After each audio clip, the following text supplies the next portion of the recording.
Part 1. The Distress Call. The emergency signal came through every communication channel in the Galactic Union at once. It was a desperate cry for help, broadcast from a dying world. The Velans, a peaceful species who had never known war, were under attack. Their cities burned. Their orbital stations floated as debris in space. The Kreth Dominion had come to their world, and the Velans had no way to fight back. Commander Day Wan stood in the briefing room of the Terran Defense Station, watching the distress message play on the holographic display. The Velan who spoke was small and gray, with large eyes that reflected fear. Its voice trembled as it begged for help from anyone who would listen. Behind the alien, fires consumed what looked like a beautiful city of crystal towers. "They've been broadcasting for 3 days," said Admiral Kim, a stern woman with silver hair. 17 species received the message. None responded. They're all too afraid of the Kreth. Day Wan studied the tactical display. The Kreth Dominion controlled 47 warships in orbit around the Velan homeworld. They were blockading the planet, slowly destroying everything on the surface. The Kreth were known across the galaxy as unstoppable warriors. They had conquered 17 star systems in 10 years. No one had ever defeated them in battle. "Why are they afraid?" asked Bo-Ra, the combat specialist who stood beside Day Wan. She was young but had more combat experience than anyone else in the room. Her dark eyes studied the Kreth fleet with professional interest. "The Kreth evolved on a heavy-gravity world," explained Tai Min, the chief engineer. He pulled up data on his tablet. "They're strong, wear advanced armor, and consider warfare a sacred duty. They've never lost a battle. Every warrior thinks they're unbeatable until they meet someone better," Bo-Ra said quietly. Admiral Kim turned to Day Wan. "The Council wants to know if we're willing to respond. I told them I'd ask my best commander." She paused. "This isn't a small mission. The Kreth will see our intervention as a declaration of war." Day Wan looked at the frozen image of the terrified Velan. He thought about Earth, about humanity's long history of warfare and survival. Humans had evolved on a world that tried to kill them every day. Earthquakes, hurricanes, volcanoes, predators, diseases. Earth was what the galaxy called a Class 12 death world. Only the strongest, smartest, and most adaptable species could survive there. "We'll go," Day Wan said. "Assemble my crew." Within hours, the warship, Indomitable, was prepared for launch. The ship was built using human engineering, thick armor plates, redundant systems, and weapons that the rest of the galaxy considered primitive but effective. While other species used energy shields and plasma weapons, humans still relied on kinetic projectiles, explosives, and nuclear warheads. If it worked, humanity used it. Bo-Ra gathered her combat team in the training bay. 20 soldiers stood at attention, wearing combat suits designed to handle Earth's crushing gravity. Each soldier had trained for years in conditions that would kill most alien species. They practiced fighting in extreme heat, bitter cold, toxic atmospheres, and zero gravity. "Listen up," Bo-Ra said, her voice carrying authority despite her small frame. "We're going up against the Kreth. They think they're the best warriors in the galaxy. They've never fought humans before. That's their mistake." One of the soldiers raised his hand.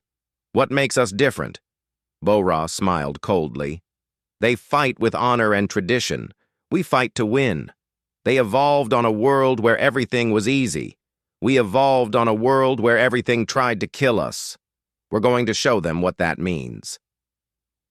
In the medical bay, Hai Jin prepared her emergency facilities. She was humanity's best combat medic, trained to perform surgery while under fire. She reviewed the biological data on both the Velans and the Kreth, noting their weaknesses and vulnerabilities. The Kreth, she discovered, had respiratory systems designed for their homeworld's filtered atmosphere. Earth's air would probably overwhelm them. The Velans were even more fragile, low bone density, weak immune systems, and poor resistance to temperature changes. "They're like children," Hyojin muttered to herself. "How did they survive long enough to reach space?" Tai Min heard her comment as he passed by. They didn't have to survive. Their world was gentle. No predators, stable climate, abundant resources. They never needed to become strong. And now they're paying for it, Hyojin said sadly. On the bridge, Daewon reviewed the mission plan with his senior officers. The journey would take 6 days at maximum faster-than-light speed. They would arrive at the edge of the Velen system and assess the situation before engaging. The Galactic Union had sent a warning. Any attack on the Kreth fleet could result in retaliation against Earth itself. "They're worried about retaliation?" Bo-Ra asked, incredulous. "These are the same species that ignored a distress call because they were too scared." "They don't understand us yet," Daewon replied. "They think we're like them. They'll learn differently." The Indomitable launched from Earth's orbit, its powerful engines pushing the ship toward the stars. Behind them, Earth rotated peacefully, a blue and green world that looked beautiful from space. No one looking at it would guess it was one of the most dangerous planets in the known galaxy. No one would imagine the species that evolved there had survived ice ages, asteroid impacts, supervolcanoes, and countless wars against each other. As the ship jumped into faster-than-light travel, Daewon stood alone in the observation deck. He watched the stars streak past, thinking about what was coming. Humans had spread across their solar system, then to nearby stars. They had met other species and learned they were considered terrifying. Earth was a death world. Humans were Deathworlders. Most species evolved in gentle environments. They developed civilization without facing constant threats. They built societies based on cooperation because they never needed to fight for survival. Humanity was different. Every human carried the legacy of 1,000,000 generations who fought, adapted, and survived. They were predators who learned to think, hunters who built starships. The Kreth thought they were conquerors. They had never met anyone who fought back effectively. Soon, Daewon thought, they would learn what real warriors looked like. They would learn what happened when you threatened the weak in front of Deathworlders. The Indomitable raced through space toward a battle that would change the galaxy forever. Part 2.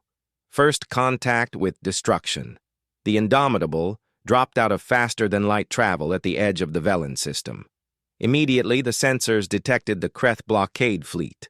47 warships surrounded the planet like predators circling wounded prey. The Velen homeworld glowed with fires visible even from space. Their beautiful crystal cities were being systematically destroyed. "Status report," Daewon commanded from his chair on the bridge. Taemin worked quickly at his console.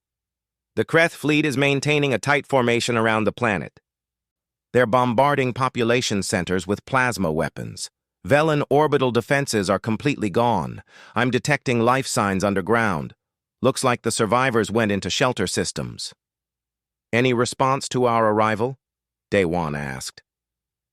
"They've definitely detected us," Bo-Ra said, studying the tactical display. 3 ships are breaking formation and heading our way. Looks like they want to investigate." Daewon stood and walked to the main view screen. The Kreth warships were larger than the Indomitable, covered in armor that gleamed like polished metal. They moved with confidence, as if victory was already assured. He had read the reports. The Kreth had never lost a battle. They believed themselves invincible. "Open a channel," Daewon ordered. "Broadcast on all frequencies." A communication officer nodded. "Channel open, Sir." "This is Commander Daewon of the Terran vessel Indomitable. We are responding to the Velen distress call. Cease your attack and withdraw from this system immediately." For a moment, there was silence. Then laughter echoed through the bridge speakers. The voice that responded was deep and rough, translated by the communication systems into something humans could understand. "Humans," the voice said with amusement, "we have heard of your species. Primitives who still use chemical explosives and metal projectiles. You dare threaten the Kreth Dominion? This is War Leader Vorn. I will destroy your ship and add your world to our conquest list." Daewon smiled coldly. "I'm sending you a data package. Watch it before you make your final decision." Taemin transmitted a compilation of human warfare footage. It showed battles throughout human history. Ancient warriors with swords, soldiers in trenches, fighter jets dropping bombs, nuclear explosions that turned cities into ash. It showed humans fighting in every environment: scorching deserts, frozen tundras, deep oceans, and the vacuum of space. It showed what happened when humans decided something needed to die. The channel was quiet for 3 minutes while the Kreth reviewed the footage. Then Vorn's voice returned, still amused but with an edge of contempt. "You show us your primitive violence as a threat? We have plasma lances that can melt your ships. We have armor that can withstand your crude weapons. We have conquered 17 systems. You will be the 18th. The 3 Kreth ships accelerated toward the Indomitable. "Sir?" Bo-Ra asked, her hand hovering over the weapons console. "Let them come closer," Daewon said calmly. "Range? 20,000 kilometers and closing," Taemin reported. 15,000. 10,000. "Now," Daewon said quietly. The Indomitable launched a full spread of kinetic missiles. Simple metal projectiles accelerated to incredible speeds by magnetic rails. The Kreth shields, designed to deflect energy weapons, did nothing against solid matter moving at a significant fraction of light speed. The first Kreth ship's shield flared uselessly as 3 missiles punched through its hull. Explosions blossomed across its surface. "Their shields are useless against kinetic weapons," Taemin said with satisfaction. "Exactly as predicted." The other 2 Kreth ships fired their plasma lances. Bright beams of superheated matter streaked toward the Indomitable. Daewon's ship rolled smoothly, evading one beam entirely. The second beam struck the reinforced armor plating and dissipated. Human ships were built to take punishment. Every plate of armor was designed to withstand Earth's harsh conditions, temperature extremes, radiation, and physical impacts. "Return fire," Daewon ordered. "Target their engines." More kinetic missiles launched. One Kreth ship lost its main engines and began drifting. The third ship tried to retreat, but it was too late. The Indomitable closed the distance impossibly fast. Human engines could sustain accelerations that would kill most species. "Bo-Ra, prepare your boarding teams," Daewon said. Finally, Bo-Ra grinned. She had been waiting for this. The Indomitable matched velocity with the disabled Kreth ship. Boarding pods launched from the human vessel, small, armored capsules that struck the Kreth hull like bullets. They drilled through the metal plating and deposited combat teams directly inside the enemy ship. Bo-Ra led the first team through the breach. The interior of the Kreth ship was larger than human vessels, with higher ceilings and wider corridors. The gravity was lighter too, about 60% of Earth normal. For the Kreth, this was home. For humans who trained in Earth's crushing gravity, it felt like fighting in slow motion. The first Kreth warrior she encountered was massive, nearly 3 meters tall and covered in elaborate armor. It carried a weapon that crackled with energy. The warrior roared and charged at her, moving with what it probably considered incredible speed. Bo-Ra sidestepped easily, moving faster than the Kreth could track. She drove her combat knife into the gap between the alien's armor plates, finding the vulnerable joint at the shoulder. The Kreth howled in pain and dropped its weapon. She swept its legs, easy in the low gravity, and the massive warrior crashed to the floor. "Contact left!" one of her soldiers shouted. More Kreth warriors poured into the corridor. The humans opened fire with their kinetic rifles. The bullets punched through Kreth armor like paper. The aliens had designed their protection against energy weapons, not solid projectiles. It was a fatal mistake. Bo-Ra's team moved through the ship like a force of nature. They used tactics that horrified the watching Kreth. They used grenades in enclosed spaces. They vented atmosphere to disable enemy positions. They fought hand-to-hand when ammunition ran low. They adapted instantly to every situation, improvising solutions to problems they had never encountered before. Within 2 hours, Bo-Ra's team secured the bridge of the Kreth ship. The surviving crew surrendered, unable to comprehend how they had been defeated so quickly. Bo-Ra activated the communication system and contacted Day-Wan. "First ship secured, Commander. Minimal casualties on our side." "Good work," Day-Wan replied. "The other 2 ships have also been captured. Transmit all data from their systems to Tae-Min." On the bridge of the Indomitable, Day-Wan opened a channel to the Kreth fleet. This time, when he spoke, his voice carried weight. "War Leader Vorn, I have captured 3 of your ships in less than 4 hours.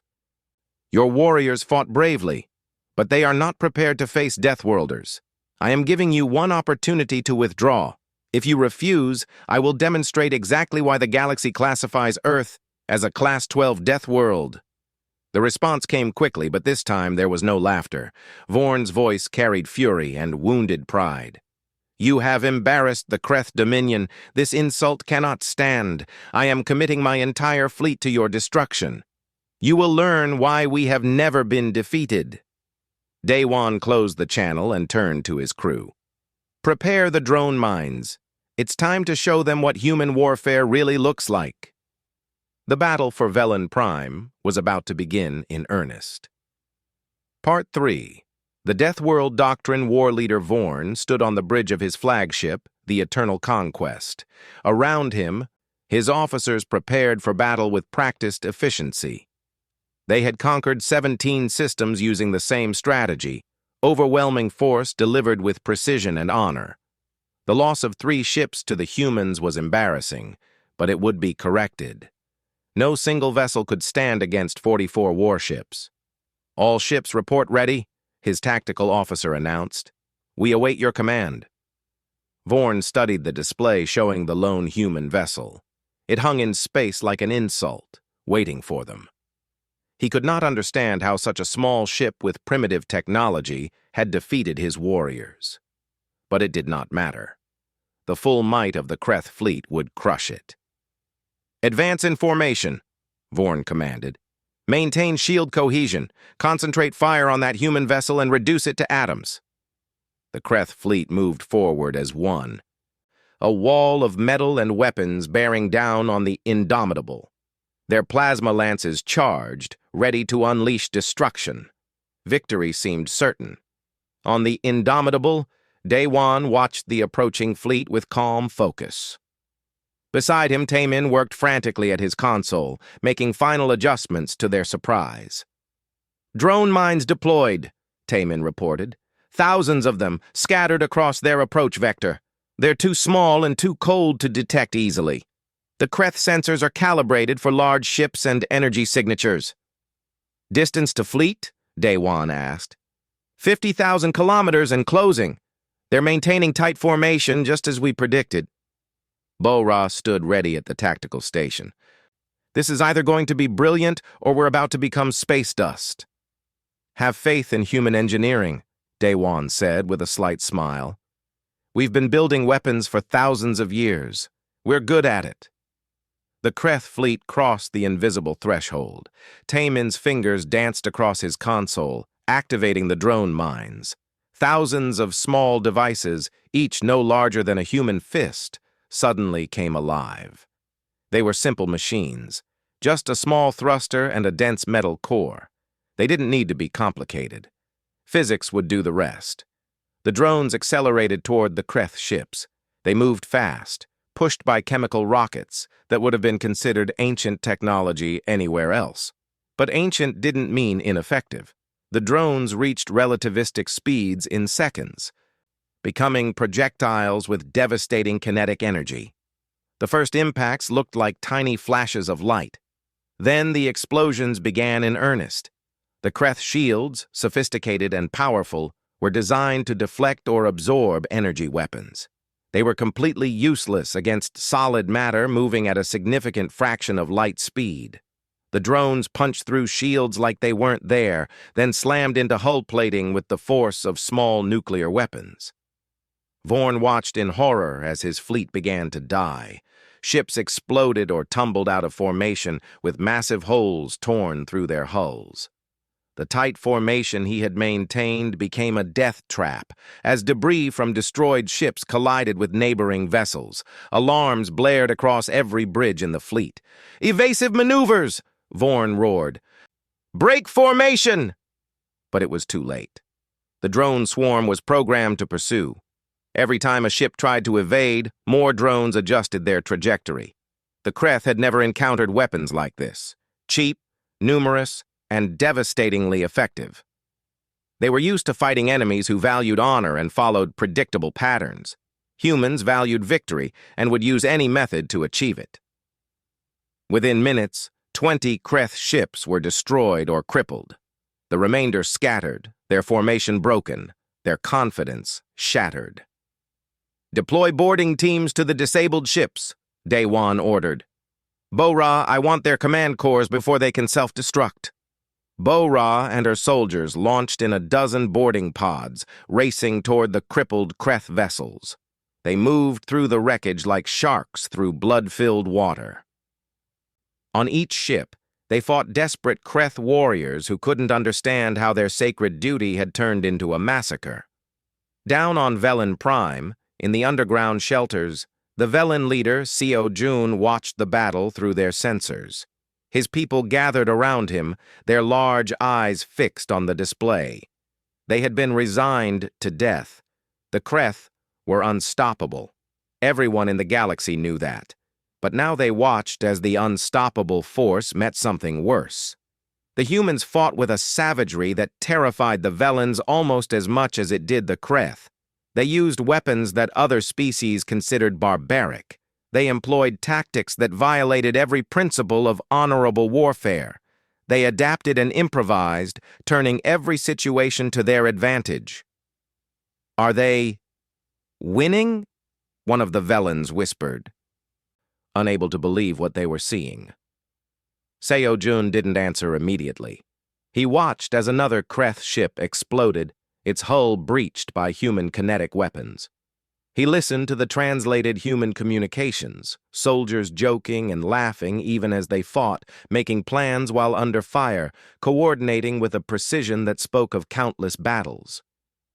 "They're not just winning," Seo Jun said quietly. "They're teaching the Kreth what real warfare looks like." Aboard the Eternal Conquest, Vorn faced a decision he had never imagined making. His fleet was broken. Half his ships were destroyed or disabled. The humans had captured several vessels and were extracting data from them. His entire worldview, built on generations of unbroken victory, was crumbling. His communication officer approached hesitantly. "War leader, we're receiving a transmission from the human vessel." "Show me," Vorn said, his voice hollow. Daewon's face appeared on the screen. He looked calm, almost bored.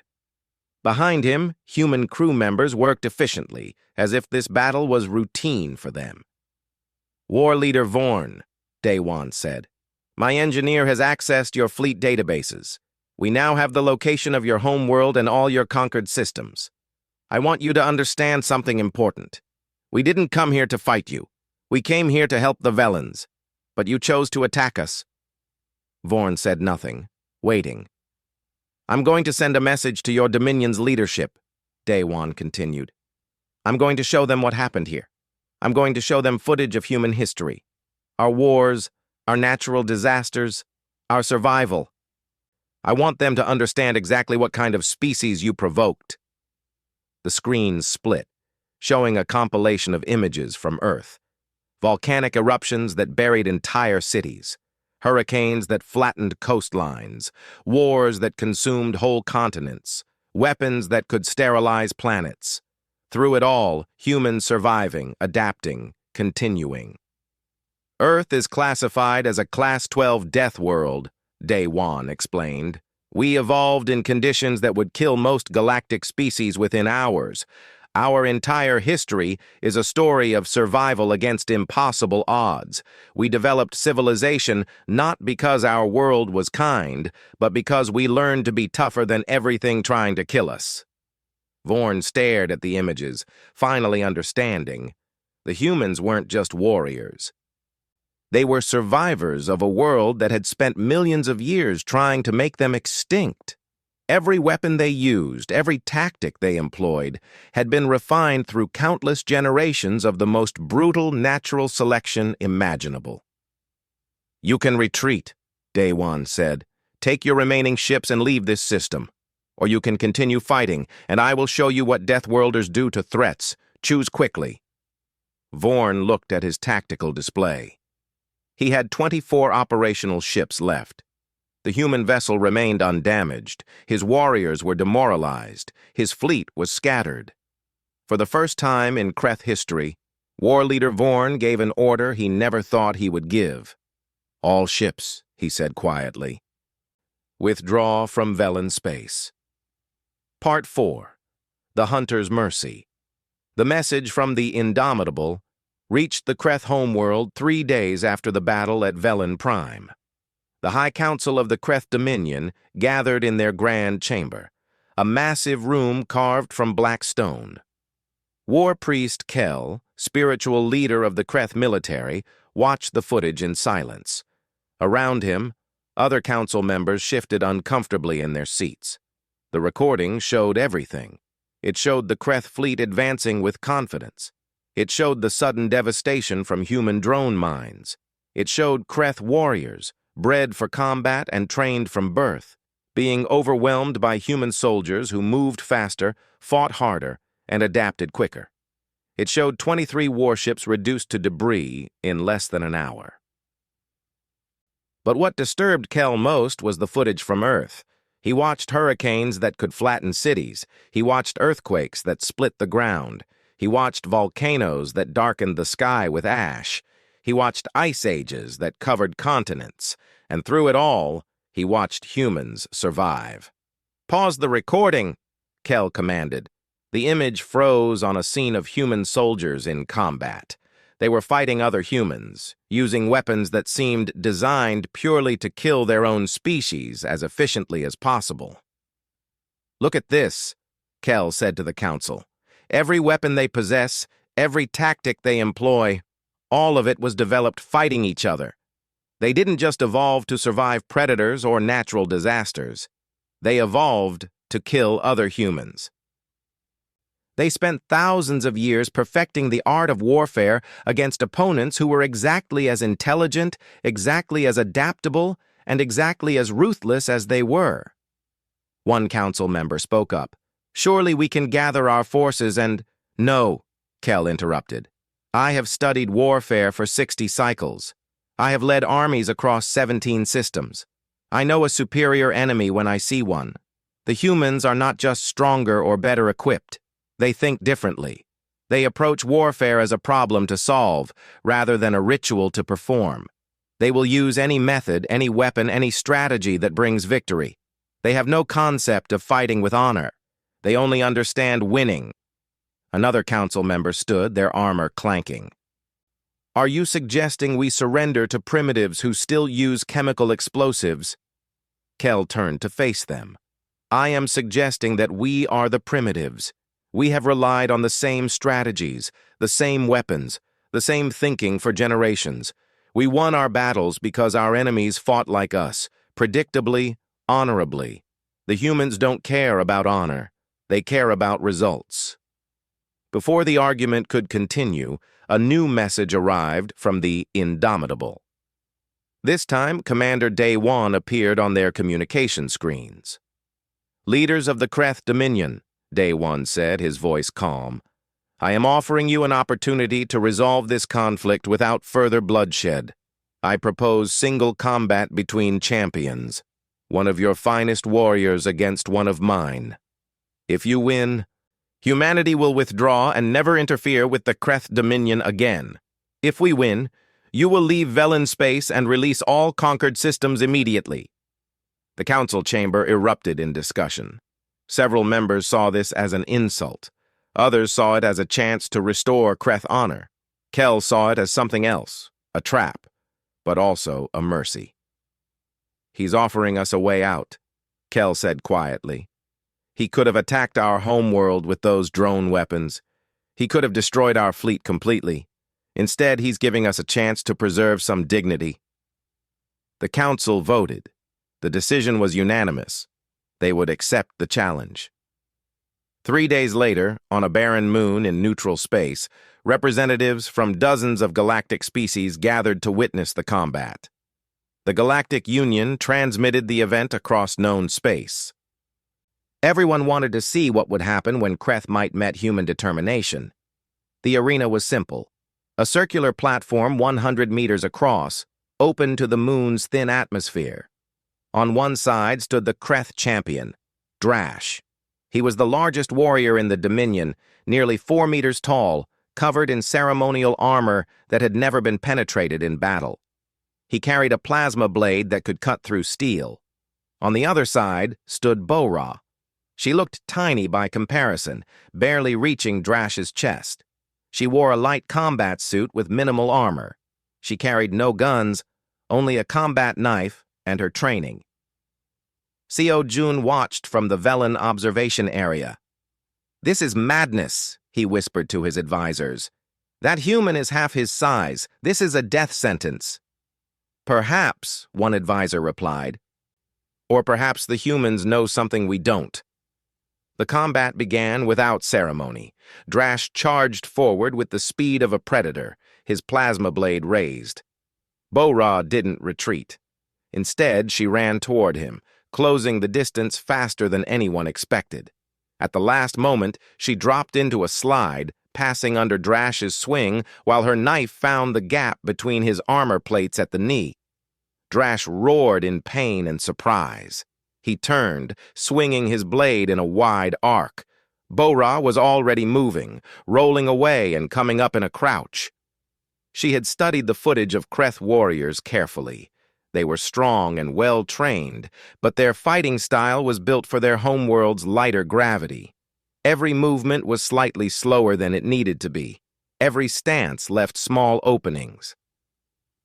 For humans who evolved in Earth's crushing gravity, fighting in lower gravity was like moving in slow motion. Bo-Ra could see Drash's attacks coming before he finished starting them. She could move faster than his nervous system could track. The fight continued for 10 minutes. Drash tried every technique he knew, every move that had brought him victory in dozens of battles. Nothing worked.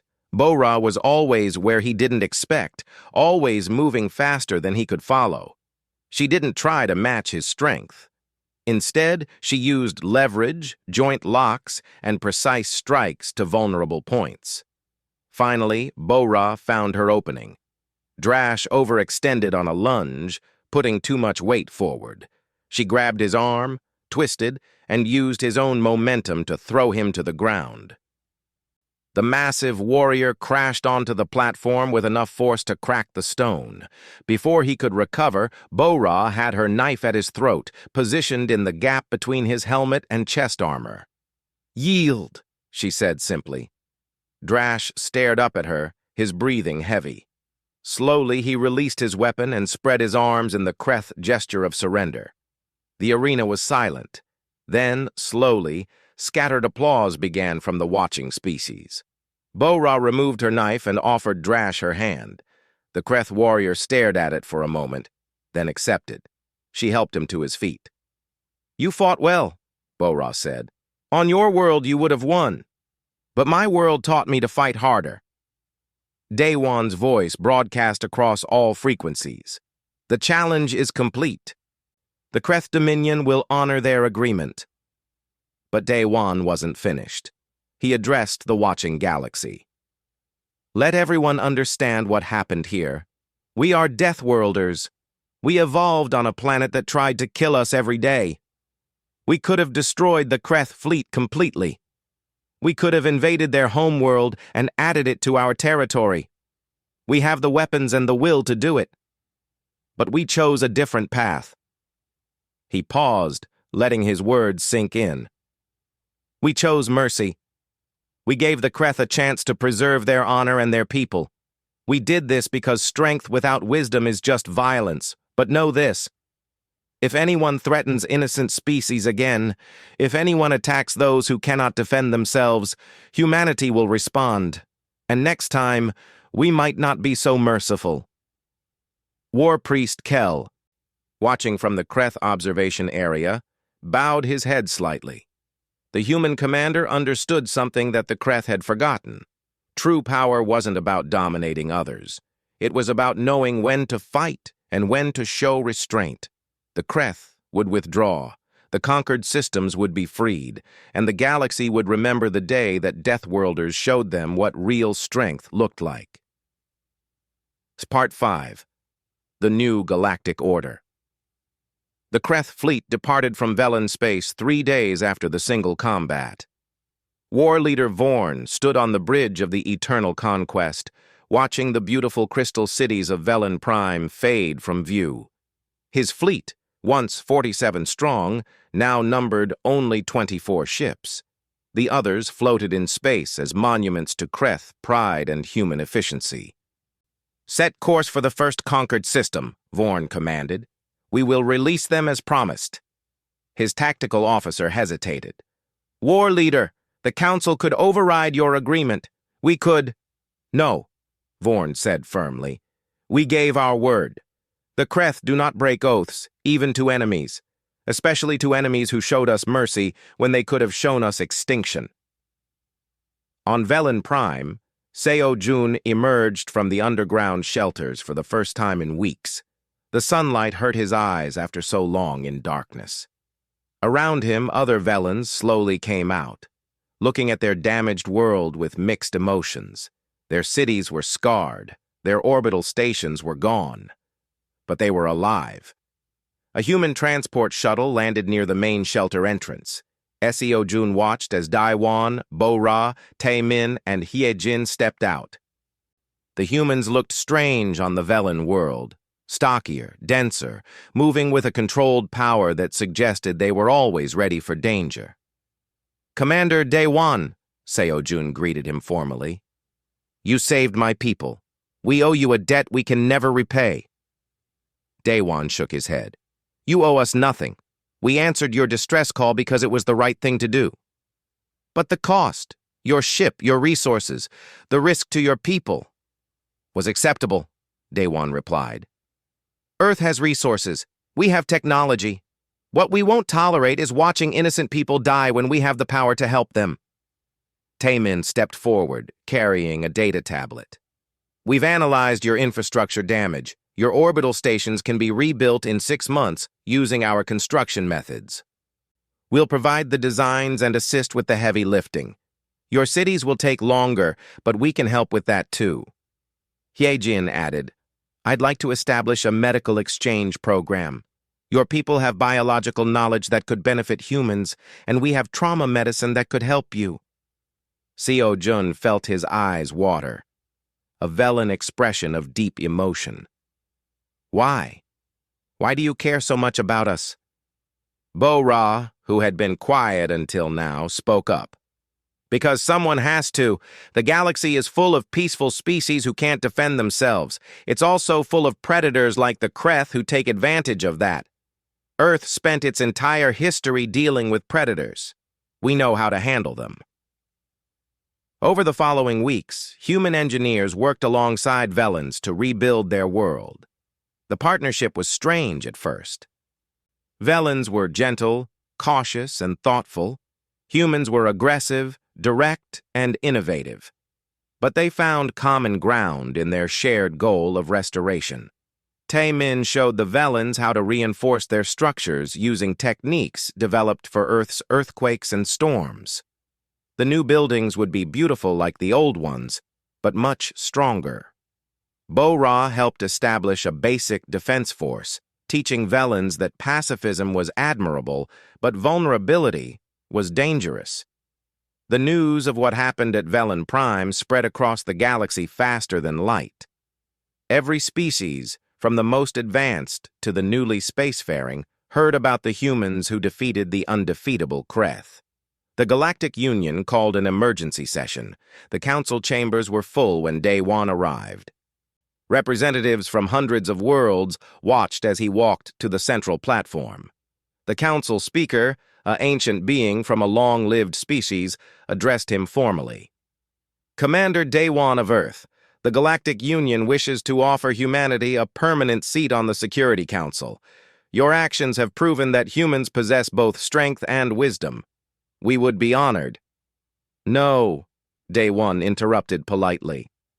The chamber fell silent. Species looked at each other in confusion.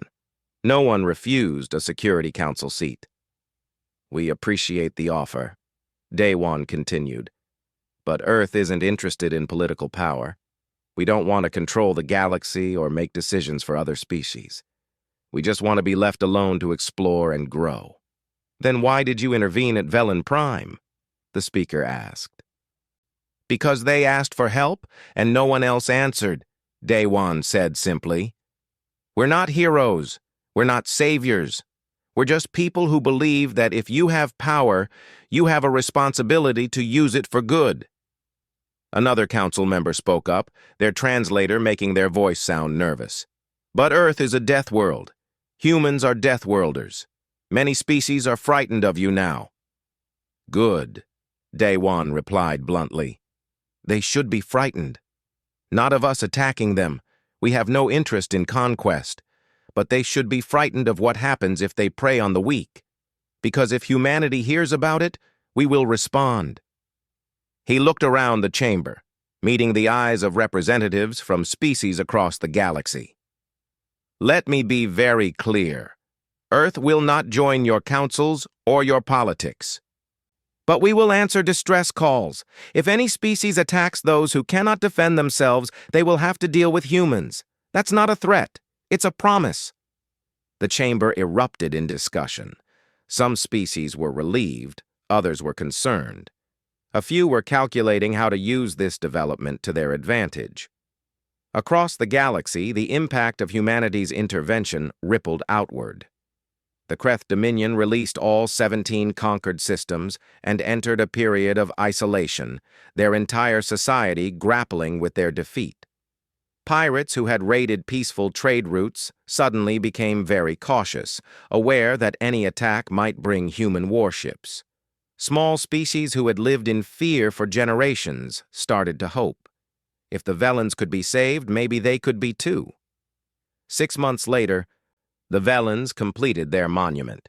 It stood in the center of their rebuilt capital city, a statue of a human figure, arms outstretched protectively, standing between their world and the stars. At its base, an inscription read in both Velen and human languages, "The Guardian from the Death World." Daywan, Bora, Taimin, and Hiejin attended the dedication ceremony. Thousands of Velens gathered to honor the humans who saved them.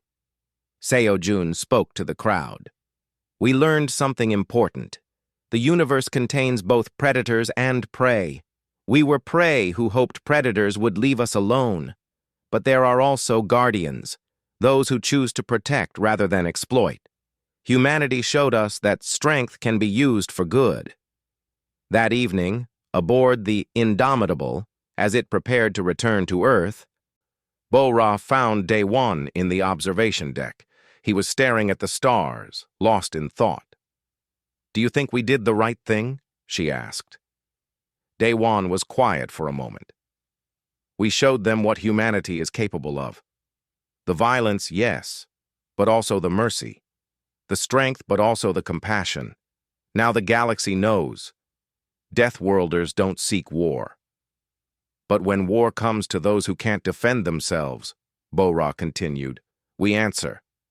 We answer with everything we are," Day One finished. The Indomitable engaged its faster-than-light engines and jumped toward home. Behind them, Velen Prime rotated peacefully in space, its people free to rebuild their civilization without fear.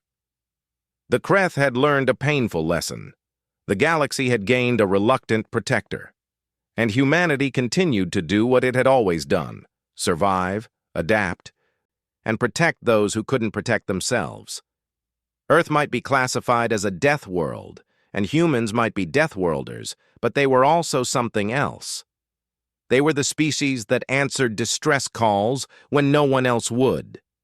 They were the ones who turned their harsh evolution into a shield for the defenseless. The galaxy would never forget the day aliens sent an SOS and Deathworlders answered with destruction, not of the innocent, but of those who threatened them.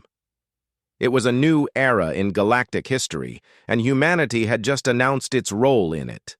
Not as conquerors, not as politicians, but as guardians who would fight when fighting was necessary and show mercy when mercy was deserved. The stars stretched endlessly before them, full of new challenges and new species to meet. And somewhere in the darkness, another distress call would eventually sound. When it did, humanity would answer. They always did.